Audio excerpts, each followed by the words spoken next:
पशुपालक मित्रांनो नमस्कार। मित्रांनो, मागच्या व्हिडिओमध्ये आम्ही काय बघितलं की ब्रीडिंग ऑफ वृंदा डेअरी ॲपमध्ये आपल्या गोट्यातल्या जनावरांच्या नोंदी हे प्रेग इझी ह्या टूलमध्ये कशा ॲड करायच्या हे आपण या ठिकाणी बघितलं, जेणेकरून प्रत्येक जनावराचं वर्षभराचं कॅलेंडर त्या ठिकाणी तयार होईल। ते जनावर कधी हिटवरती येणार आहे, त्याला 21 दिवस पूर्ण झालेत काय, किंवा त्याच्यामध्ये 62-63वा दिवस आलाय काय, त्याचबरोबर जंताचे औषध कधी द्यायचं आहे, गर्भ तपासणी कधी करून घ्यायची आहे, हे सगळे मेसेज त्या ठिकाणी आपल्याला व्हॉट्सअपद्वारे कसे येतात याच्याबद्दलची माहिती जाणून घेतली। मित्रांनो, आजच्या व्हिडिओमध्ये आपल्याला पाहायचं आहे दुधाच्या नोंदी कशा ठेवायच्या, त्याचबरोबर रेड्यापाड्यांच्या सुद्धा नोंदी कशा ठेवायच्या, आर्थिक नोंदी कशा ठेवायच्या आणि आरोग्याच्या नोंदी सुद्धा कशा त्याच्यामध्ये ठेवायच्या, हा सगळा सविस्तर व्हिडिओ आपण या ठिकाणी पाहायचा आहे। तर पशुपालक मित्रांनो, सुरुवातीला तुम्हाला काय करायचं आहे, प्ले स्टोअरमध्ये जायचं आहे आणि breeding of Vrinda dairy app तुम्ही काय करायचं, डाउनलोड करून घ्यायचं आहे। आता ॲपमध्ये वृंदा ह्या बटनावरती क्लिक करायचं आहे। हीच असणार आहे आपली डिजिटल डेअरी। तर पशुपालक मित्रांनो, आपल्या डेअरीमधली जी जनावरं दूध देतात त्या जनावरांच्या दुधाच्या नोंदी जर आपल्याला ह्या ॲपमध्ये जर आपल्याला जर ॲड करायच्या असतील तर त्या कशा करायच्या त्याच्याबद्दल आपण जरा जाणून घेऊया। तर पशुपालक मित्रांनो, आता आपण काय करायचं आहे, मिल्क प्रोडक्शन या मेनूमध्ये जायचं आहे, जेणेकरून आपली जनावरांच्या दुधाच्या नोंदी त्याच्यामध्ये ॲड करण्यासाठी। तर मित्रांनो, आता स्क्रीनवरती काय काय दिसतं, तर नवीन संकलन नोंदवा। आता याच्यामध्ये काय काय लिहिले बघा, खाली तारीख आणि शिफ्ट। जर तुम्हाला दररोजच्या नोंदी ठेवायच्या असतील तर तुम्ही या ठिकाणी दररोजच्या सुद्धा नोंदी या ठिकाणी ठेवू शकता, जेणेकरून सकाळचं संकलन, संध्याकाळचं संकलन असं पण ठेवू शकता। किंवा दर 10 दिवसाला जर तुम्हाला दुधाचं बिल येत असेल तर दर 10 दिवसाला सुद्धा टोटल गाई म्हशीचं मिक्स असलेलं जरी दूध तुम्ही या ठिकाणी जरी ॲड केलं तरी सुद्धा तुम्हाला दर महिन्याचा डेटा अचूक या ठिकाणी आणि वर्षभराचा सुद्धा डेटा तुम्ही त्या ठिकाणी काढू शकता। तर आता काय करूया, आता आपण जाणून घेऊया। आता उदाहरणार्थ काय, आता तुम्हाला किती तारखेचं नोंद करायचं आहे, तर आम्ही काय करणार आहे, आता 16 तारीख आपण चॉईस करूया। आता इथं सबमिट करा म्हणून झालंय, याला आता सबमिट केलंय। आता दुसरा विषय काय, तर शिफ्टमध्ये, आता इथं शिफ्टमध्ये काय करायचं, तुम्हाला क्लिक करायचं आहे। आता इथं काय केलंय, सकाळचं वेगळं संध्याकाळचं वेगळं किंवा सकाळ संध्याकाळ दोन्ही मिळून जरी तुम्ही केला तरी चालेल। आता मी काय करतो, सकाळचं आणि संध्याकाळचं शिफ्ट आपण चॉईस करूया। तर आता पशुपालक मित्रांनो, संकलनाची पद्धत बघा, एकत्र नोंदचा कॉलम आहे, दुसरा आहे ते दूध प्रकारानुसार नोंद आहे, म्हणजे गाईचं किती म्हशीचं किती आहे, किंवा तिसरा कॉलम जो आहे वैयक्तिक जर नोंद करणार असाल, जी गाय जास्त दूध देते किंवा जी म्हैस जास्त दूध देते आणि ती ब्रीडिंग फार्मसाठी तुम्ही चॉईस केलेली आहे आणि तिचं जर मोजायचं असेल तर ते सुद्धा तुम्ही या ठिकाणी मोजू शकता। आता आपण काय करायचं आहे, एकत्र नोंद करायची आहे। आता ह्याला क्लिक करायचं आहे आणि काय करायचं आहे, खाली जायचं आहे। आता इथं या ठिकाणी एकूण प्रमाण या ठिकाणी जर क्लिक केलं तर या ठिकाणी आपल्याला काय करायचं आहे, संकलन नोंदवायचं आहे। याच्यामध्ये आता कालचं संकलन माझं किती होतं, 550 लिटर होतं। आता उत्पन्न नाही नोंदवलं तरी चालेल, काय त्याचा काय विषय नाही त्याचा। सुरुवातीला ही ॲप तुम्ही समजून घ्या, टोटल दूध टाकून घ्या आणि खालच्या बाजूला संकलन नोंदवा। फक्त याला एक क्लिक केल्यानंतर ते संकलन आपोआप ॲड होतं। तर पशुपालक मित्रांनो, आपण आता पाहिलं की माझी आता टोटल 49 जनावरं होती आणि त्यांचं टोटल मी एकत्र गाईचं आणि म्हशीचं दूध एकत्र संकलन केलं। आता आपण पाहूया दूध प्रकारानुसार नोंदी म्हणजे काय। तुम्हाला जर गाईचं वेगळं आणि म्हशीचं वेगळं जर नोंदी करायचं असतील तर या ठिकाणी तुम्ही करू शकता, किंवा वैयक्तिक जनावरांची जर नोंद, दुधाची नोंद जर करायची असेल तर ती सुद्धा त्या ठिकाणी आपल्याला करता येते। आता मी तुम्हाला दाखवतो वैयक्तिक जनावरांची नोंदणी, म्हणजे आता समजा उदाहरणार्थ काय, हे टॅग नंबर वगैरे आहेत, ते टॅग नंबर केलं की त्याची वैयक्तिक सुद्धा तुम्ही या ठिकाणी दिवसाची नोंद तुम्ही करू शकता, किंवा दर 10 दिवसाला सुद्धा त्याची नोंद करून तुम्ही वर्षभराचं दूध सुद्धा या ठिकाणी तुम्ही काढू शकता, जेणेकरून तुम्हाला एका गायीपासून वार्षिक दुधाचं उत्पादन किती लिटरमध्ये मिळालं किंवा एका मुरा म्हशीचं उत्पादन वर्षभराला किती मिळालं त्याचा अचूक असा त्याचा अंदाज किंवा अचूक त्याची हिस्ट्री आपण या ठिकाणी काढू शकतो। तर मित्रांनो, जनावरांच्या दुधाच्या नोंदी कशा या ॲपमध्ये ॲड करायच्या हे आपण बघितलं। त्यानंतर आता बघायचं आहे की की अलीकडील संकलन जर बघायचं असेल, म्हणजे मागच्या 2 दिवसाचं संकलन बघायचं असेल किंवा मागच्या आठवड्याचं संकलन बघायचं आहे, ते आपण या ठिकाणी याच्यामध्ये बघू शकता. हे ॲड केलं 16 तारखेला जे ॲड केलेलं होतं हे बघा, आलं बघा, हे 550 लिटर त्यात ॲड झालं आहे. म्हणजे अशा पद्धतीच्या नोंदी जशा तुम्ही कराल आणि तुम्हाला जर चेक करायचं असेल तर तुम्ही ते चेक करू शकता. त्यानंतर नोंदी केल्यानंतर आपल्याला जर दूध उत्पादन सारांश जरी बघायचा असेल तर तुम्हाला तोही या ठिकाणी भेटू शकेल किंवा तुम्हाला तो बघायला मिळू शकेल. एवढंच नाही तर तुम्हाला तारखेनुसार जर बघायचं असेल तर त्या ह्याच्या बटनवरती तुम्ही क्लिक केला तर तुम्हाला कॅलेंडरच तयार समोर आहे. म्हणजे कुठल्या तारखेला किती लिटर दूध तयार झालंय हे सुद्धा बघायला इतकं ॲप ही सोपी आणि सरळ समजून घेण्याजोगी आहे. तर पशुपालक मित्रांनो, जनावराच्या दुधाच्या नोंदी आपण या ठिकाणी या व्हिडिओमध्ये पाहिल्या. आता जाणून घ्यायचं आहे जनावराच्या आरोग्याच्या नोंदी सुद्धा अतिशय महत्त्वाच्या आहे. कुठल्या जनावरावरती काय उपचार केला, कोणी केला, किती खर्च आला, याच्या सुद्धा नोंदी आपण या ठिकाणी आपल्या डेअरीमध्ये आपण ठेवू शकतो. यासाठी आपल्याला काय करायचं आहे, मेनूमध्ये जायचं आहे आणि हेल्थ नावाच्या बटनावरती आपल्याला क्लिक करायचं आहे. त्यानंतर आपल्याला काय होईल, अशा पद्धतीचा आहे एक कार्ड समोरच्या बाजूला येईल. आता याच्यामध्ये काय करायचं आहे, आरोग्याच्या नोंदी आहेत, जंत निर्मूलन आहे, लसीकरण आहे. आता आपल्याला काय करायचं आहे, आरोग्य तक्रार नोंदवा या बटनावरती आपल्याला क्लिक केलं तर आपल्याला जी जनावर तुम्ही ॲड केलेली आहेत त्या जनावरांचं या ठिकाणी नोंदी या ठिकाणी आपल्याला करायच्या आहेत. तर पशुपालक मित्रांनो, आता आपल्याला काय करायचं आहे, एका जनावराला गर्भाशयाचे आजार आहेत. आता ते काय करायचं आहे, कुठली म्हैस आहे तर ते लिस्ट येते. समजा 2 नंबरची जी मुरा म्हैस आम्ही ॲड केलेली आहे तिच्या गर्भाशयामध्ये आता घाण आहे किंवा त्याला मॅट्रायटिस झाला आहे आणि त्याच्यावर उपचार करायचा. आता त्याला काय करायचं, क्लिक करायचं. त्याचं आता रोग किंवा स्थिती निवडा आलं. आता याला काय करायचं, मॅट्रायटिस झाला आहे म्हणजे गर्भाशयाचा आजार झाला आहे. ते माझ्यावर रिपीट यायला लागलं आहे. कधी यायला लागलं आहे, आजचीच तारीख आहे. आज ते डॉक्टरांना बोलवून घेतले आणि आम्ही आजच्या तारखेला त्याच्यावरती उपचार केला आहे. आता हे काय केलं, 17 तारखेला सबमिट केलं बघा. त्यानंतर या ठिकाणी लक्षणांचे वर्णन करा. म्हणजे गर्भाशयातनं घाण पडते किंवा कचरा टाकते, रिपीट माझावर येते, ह्या पद्धतीच्या या ठिकाणी नोंदणी करायच्या आहेत. आता उपचाराचे वर्णन करा. म्हणजे मित्रांनो, समजा डॉक्टर जे उपचार करणार आहेत, आता त्या 2 नंबरच्या टॅग नंबर 2 नंबरच्या म्हशीला काय केलंय त्यांनी, समजा इंट्राइन्ट्रेन्स त्यांनी केलेलं आहे. गर्भाशयामध्ये काय टाकलं, लिक्झन वापरलं किंवा अन्य काहीतरी अँटीबायोटिक्स वापरले, त्याचं त्या ठिकाणी नोंद करायची आहे. मग या ठिकाणी तुम्हाला पशुवैद्यकीय कोण आहेत त्याचं नाव ॲड करा आणि समजा डॉक्टरने 500 रुपये बिल केले तर तुम्ही त्याच्यामध्ये ॲड करा. याच्यामध्ये आपण खर्च टाकूया, एक 500 रुपये खर्च टाकलेला आहे. आता रेकॉर्ड जोडा या ठिकाणी काय करायचं, तुम्ही ह्याला क्लिक करायचं आहे. हे ॲड झालं. समजा ह्या म्हशीवरती जो उपचार केलेला होता आणि ही म्हैस जर 15 दिवसात 1 महिन्यात जर कव्हर झाली तर काय ट्रीटमेंट केलेलं होतं, तर तीच ट्रीटमेंट अन्य जनावरांच्या मध्ये सुद्धा तुम्ही डॉक्टरांच्या माध्यमातून किंवा त्यांच्या मार्गदर्शनाखाली तुम्ही ते करू शकता. म्हणजे इतकं नोंदीचं जो म्हणजे आपल्याला जे टूल आहे किंवा जे आपल्याला ॲप आहे किंवा हे जे मेनू आहे याच्यामध्ये इतकी सरळ आणि इतकी सोपी माहिती सुद्धा तुम्ही या ठिकाणी जनावरांच्या आरोग्याच्या बाबतीतल्या नोंदी या ठिकाणी तुम्ही अचूक करू शकता. तर पशुपालक मित्रांनो, जी टॅग नंबर 2 ची मुर्रा म्हैस जिच्या गर्भाशयाचा आजार होता किंवा त्याच्यामध्ये इन्फेक्शन होतं, हे इन्फेक्शन असणारी नोंद ज्यावेळेला आम्ही आरोग्याच्या नोंदीमध्ये ॲड केल्यानंतर अशा पद्धतीचं तिचं रेकॉर्ड हे आपल्याला पाहायला मिळतं. या आरोग्याच्या नोंदीबरोबरच आपल्याला दुसरी एक आपल्याला गोष्ट पाहायला मिळते ती म्हणजे जंत निर्मूलन. आता जंत निर्मूलन ह्या बटनावरती क्लिक केल्यानंतर तुमच्या जनावराला दर 4 महिन्याच्या दरम्यान जंताचं औषध दिलं गेलं पाहिजे. तुम्हाला जर हे नाही काय कळालं तर जंत निर्मूलन व्यवस्थापनाच्या पुढ्याला आयकॉनचं एक बटन आहे, त्याला जर आपण क्लिक केलं तर तुम्हाला फेब्रुवारीमध्ये, जूनमध्ये आणि ऑक्टोबरमध्ये ह्या सगळ्या कशा पद्धतीच्या नोंदी करायच्या आहेत किंवा ॲड करायच्या आहेत हे पाहायला मिळतं.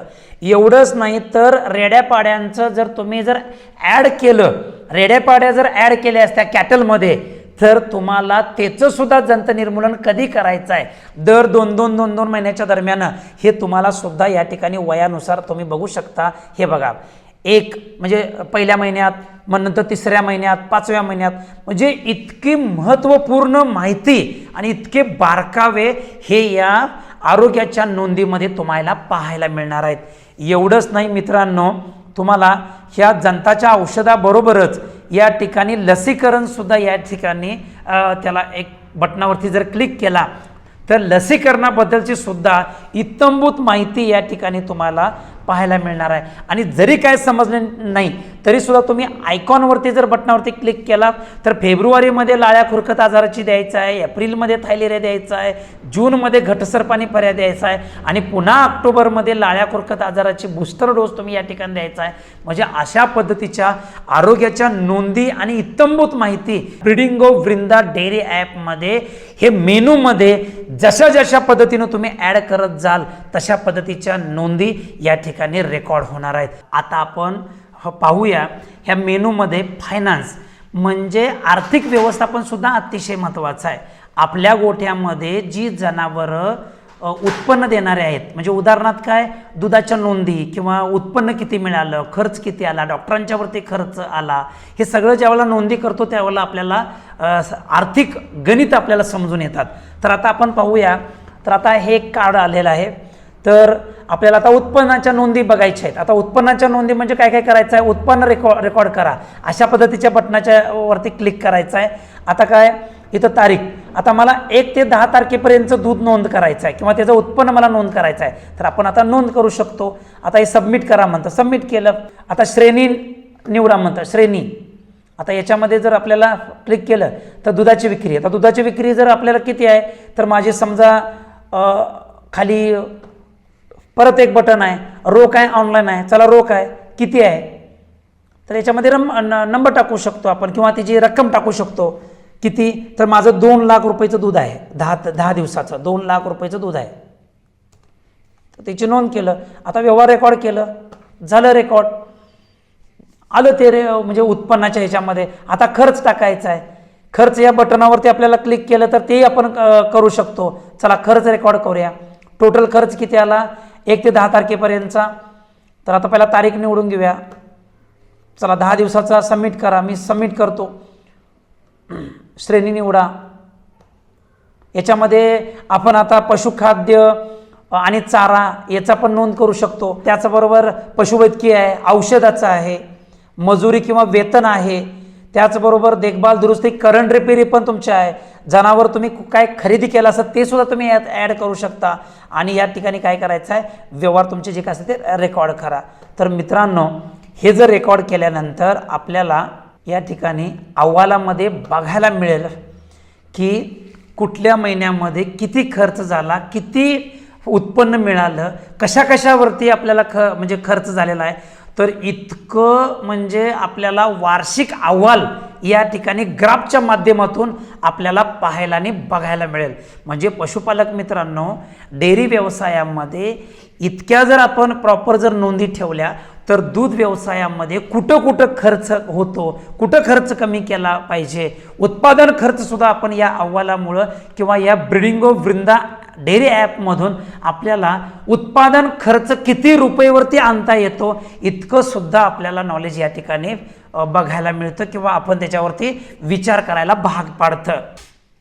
तर पशुपालक मित्रांनो, आता आपण जाणून घेऊया मेनू कार्डमधले ब्रीडिंग स्टॉक, ज्या आपल्या गोठ्यातल्या रेड्या आणि पाड्या म्हणजेच काय भविष्यात तयार होणाऱ्या मुर्रा म्हशी आणि एचएफच्या गायी.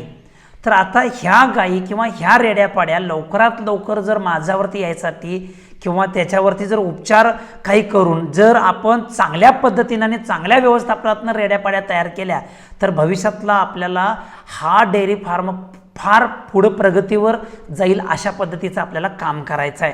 तर मित्रांनो, आपण आता जाणून घेऊया त्या रेड्या पाड्यांच्या वाढीचं टप्पं. आता उदाहरणार्थ काय तर आपल्याकडं एचएफ गाईच्या पाड्या आहेत. तर त्या पाड्यांचा टप्पा जो आहे तो सुरुवातीचा 0 ते 3 महिन्याचा टप्पा हा अतिशय महत्त्वाचा आहे. त्याची नोंद आपल्याकडे असणं आवश्यक आहे. आणि 3 महिन्यापासून ते अगदी 10 महिन्यापर्यंत हे जर 300 किलो वजन होण्यापर्यंत जर आपण व्यवस्थित तिची जर काळजी घेतली आणि तिची नोंदी जर आपल्याला या ठिकाणी जर ठेवल्या तर निश्चितपणानं त्या ठिकाणी त्या लवकरात लवकर माझ्यावरती येतील. आणि मुर्रा म्हशीच्या रेडीबद्दल जर बोलायला झालं 0 ते 3 महिन्याचा हा दुधाचा टप्पा आणि 3 महिन्यापासून ते 20 महिन्यापर्यंत माझा वेण्याचा टप्पा, हे टप्पे जर आपण याच्यामध्ये अचूक जर नोंद केले तर निश्चितपणानं आपल्या डेअरी फार्मिंगमध्ये ब्रीडिंगवरती चांगलं काम होऊन त्या लवकरात लवकर रेड्या पाड्या दुधामध्ये येतील. आपल्या गोट्यात जन्माला येणाऱ्या रेड्या आणि पाड्या या लवकरात लवकर माझ्यावरती याव्यात, लवकरात लवकर त्या गोट्यामध्ये दुधामध्ये याव्यात आणि आपला दूध व्यवसाय आणि आपल्या महाराष्ट्रातनं भरपूर प्रमाणात रेड्या आणि पाड्या तयार होणारं राज्य आपल्याला या ठिकाणी बनवायचं आहे. यासाठी ह्या नोंदी अतिशय महत्त्वाच्या आहेत. तर आपल्याला आता एक रेडी किंवा एक पाडी गाईची आपल्याला ॲड करायची आहे. तर ती ॲड करत असताना आपल्याला कसं करावं लागेल, तर आता ह्या मेनू कार्डवरती उजव्या साईडला नवीन रेड्या पाड्या नोंदवा या बटनावरती आपल्याला क्लिक करायचं आहे. क्लिक केल्यानंतर आपल्याला अशा पद्धतीचं कार्ड येतं. त्यानंतर आपल्याला टॅग काय करायचं आहे, BDF. आता माझं BDF काय नंबर आहे 025 हे ॲड केलं. आता मित्रांनो खालच्या बाजूला हा प्रकार ह्या बटनावरती क्लिक केल्यानंतर इथं म्हैस ह्या याच्यावरती क्लिक करूया. त्याचबरोबर उजव्या बाजूला आलं तर त्या ठिकाणी मुर्रा ह्या बटनावरती आपण क्लिक करूया. वरच्या बाजूला जर गेलं तर आपण आता जनावर तिथं त्याचं टोपण नाव सुद्धा तुम्ही ॲड करू शकता. त्याचबरोबर ही नर आहे किंवा मादी आहे ह्या बटनावरती क्लिक करायचं आहे. आता ही मादी आहे, क्लिक केली. आता याची जन्मतारीख, आता जे टॅग आपण जे ॲड केले आहे तिची जन्मतारीख, आता उदाहरणार्थ काय ह्याच महिन्यामध्ये 1 तारखेला त्या म्हशीची म्हणजे रेडी जन्माला आल्या, आता तिची नोंद करायची. आता 1 तारखेला जर केलं तर तिथं सबमिट करा असं बटनावरती क्लिक केलं की त्याची नोंद झाली. आता मित्रांनो हे सगळ्या नोंदी केल्यानंतर जनावर नोंदणी करा अशा पद्धतीच्या खालच्या बटनवरतीच क्लिक केल्यानंतर आपल्याला त्या रेडीची नोंद ही आपली झालेली आहे. आता पशुपालक मित्रांनो ॲड झाल्यानंतर आपल्याला काय काय बघायला मिळालं, तर ही रेडी आमची सिस्टममध्ये ॲड झालेली आहे. आता तिचा टॅग नंबर बघा, त्याचबरोबर तिचं टोपण नाव सुद्धा बघा, प्रकार बघा, मुर्रा, ती फिमेल आहे. आता इथं वय सुद्धा बघितलं बघा, आता ती 0 दाखवा लागले. याचा अर्थ काय, ते अजून दुधाच्या टप्प्यामध्ये आहे, म्हणजे अजून तिला 1 महिना सुद्धा झालेला नाही आहे. 1 महिना पूर्ण झाल्यानंतर पहिला महिना किंवा असे दिवस. आणि तुम्ही जर बघायचं असेल किती दिवसाचे आहे तर कृतीच्या खालच्या बाजूला पहा नावाचं बटन आहे, त्याच्यावरती क्लिक केला तर तुम्हाला इथं दिसतं बघा जन्म होऊन 16 दिवस झालेला आहे. म्हणजे इतकी साधी सोपी या ठिकाणी आपल्याला लँग्वेज म्हणजे ती भाषा सुद्धा तुम्हाला समजू शकेल. तर पशुपालक मित्रांनो ह्या 2 व्हिडिओमध्ये आपण बघितलं की जनावरांच्या नोंदी किती महत्त्वाच्या आहेत. जनावर नोंद केल्यानंतर आपल्याला त्यांचा अचूक असा डेटा आपल्याला बघायला मिळतो. जनावरांच्या गोठ्यातल्या माझाच्या तक्रारी कमी होतील, जनावर कधी लसीकरण करायचं आहे हे पण समजून येईल, त्याचबरोबर जंताचं औषध कधी द्यायचं आहे हे पण समजून येईल. आपल्या जनावरांच्या गोट्यातल्या तयार होणाऱ्या रेड्या पाड्या सुद्धा आपण ॲड केल्यानंतर लवकरात लवकर त्या दुधाखाली येतील. एवढंच नाही तर जनावर कॅटल ॲड केल्यानंतर आरोग्याच्या नोंदी सुद्धा अतिशय महत्त्वाच्या आहेत. एवढंच नाही तर आपल्या डेअरीमध्ये दूध किती मिळालं, उत्पन्नावरती खर्च किती आला, डॉक्टरांच्यावरती खर्च किती आला, इतर मेंटेनन्स किती आला, चाऱ्यावरती, पशुखाद्यावरती, आणि हे सगळे जेवढा डेटा जो होता तो सगळा ॲड केल्यानंतर आपल्या डेअरी व्यवसायाचं गणित आपल्याला या ठिकाणी समजून येतील, जेणेकरून गोटा फायद्यात चाललाय की गोटा तोट्यात चाललाय याचा सुद्धा आपल्याला अचूक अंदाज येईल. आपल्याला कुठं कुठं लक्ष दिलं पाहिजे, डेअरी उत्पादनामध्ये आपल्याला त्या खर्च कमी करून उत्पादन नफा वाढवण्यासाठी आपल्याला काय प्रयत्न करता येतील हे सुद्धा अतिशय महत्त्वाचं आहे. ते सुद्धा या ठिकाणी आपल्याला त्या व्हिडिओच्या माध्यमातून आपल्याला पाहायला मिळालं. म्हणजे जेणेकरून काय, ब्रीडिंगो वृंदा डेअरी ॲपचा उद्देश एवढाच आहे की आपल्या गोट्यामधली जनावरं जर आपण व्यवस्थित त्याचं जर नोंदी केलं, आपला गोटा जर डिजिटल करून ठेवला तर आपल्याला खूप चांगलं टार्गेट पूर्ण करता येईल, खूप चांगला आर्थिक नफा गोट्यातला वाढवता येईल. आणि जेणेकरून ही ॲप बनवतानाच मराठीमध्ये इतक्या सोप्या भाषेमध्ये आणि इतकं किचकट अजिबात काय नाही, कोणी गोंधळून जायचं नाही. जरी गोंधळून गेला तर आयकॉनचं जे बटन आहे त्याला जरी क्लिक केला तर तुम्हाला त्याचे बऱ्याचशा क्युऱ्या त्याच्या तुम्हाला समजून येतील. एवढंच नाही, खाली सुद्धा एक बटन दिलेलं आहे हेल्प आणि सपोर्टला, तर त्याला जर तुम्ही क्लिक केला तर तुम्हाला डायरेक्ट सुद्धा आमच्या टीमबरोबर कॉन्टॅक्ट करता येईल, जेणेकरून तुम्हाला साधं सरळ सोप्या भाषेमध्ये सांगायचा उद्देश एवढाच आहे की आपला डेअरी व्यवसाय हा डिजिटल झाला पाहिजे आणि तो फायद्याचा झाला पाहिजे, जेणेकरून रजिस्टर वह्या ह्या बाजूला ठेवायच्या आहेत आणि आपल्या मोबाईलमध्ये टोटल डेअरी फार्मिंगचा डेटा आपल्याला याच्यामध्ये बघता येतो आणि लाखो रुपये आपल्याला या ठिकाणी कमवता येतात आणि आपला दूध व्यवसाय फायदेशीर करता येतो. तर मंडळी, दूध व्यवसाय जर पुढे न्यायचा असेल, दूध व्यवसाय यशाचा आणि फायदेशीर करायचा असेल तर आपल्याला एकच सोल्युशन आहे, आपला गोठा डिजिटल होणं. आणि डिजिटल होण्यासाठी ब्रीडिंगो वृंदा डेअरी ॲप आजच तुम्ही डाउनलोड करून घ्या आणि आपला दूध व्यवसाय यशाचा करा. त्याचबरोबर पशुपालक मित्रांनो, तुम्हाला पडलेला प्रश्न की ही ब्रीडिंगो वृंदा ॲप म्हणजे याला पैसे द्यावे लागतात काय? तर मंडळी, पहिल्यांदा तुम्ही ही ॲप तुम्ही समजून घ्या, त्यासाठी तुम्ही डाउनलोड करून घ्या. आणि आनंदाची बातमी, 1 ते 10 जनावरांपर्यंत ही ॲप शेतकऱ्यांच्यासाठी फ्री राहणार आहे. आणि तिथून जर जनावरं जास्त असतील, आता मी सुद्धा माझ्या गोठ्यामध्ये 1 वर्षाचे चार्जेस देऊन मी सुद्धा ही ब्रीडिंगो वृंदा डेअरी ॲप माझ्या गोठ्यामध्ये मी वापरत आहे. मला वेळच्या वेळी मेसेज येत जातात आणि वेळच्या वेळी मला हे सगळं समजल्यामुळं मला डेअरी व्यवसाय आमच्या कामगारांना, माझ्या भावाला किंवा मला किंवा आमच्या कुटुंबाला खूप चांगल्या पद्धतीनं याचा फायदा होत आहे. तुम्ही सुद्धा ही ॲप जरूर वापरा. धन्यवाद.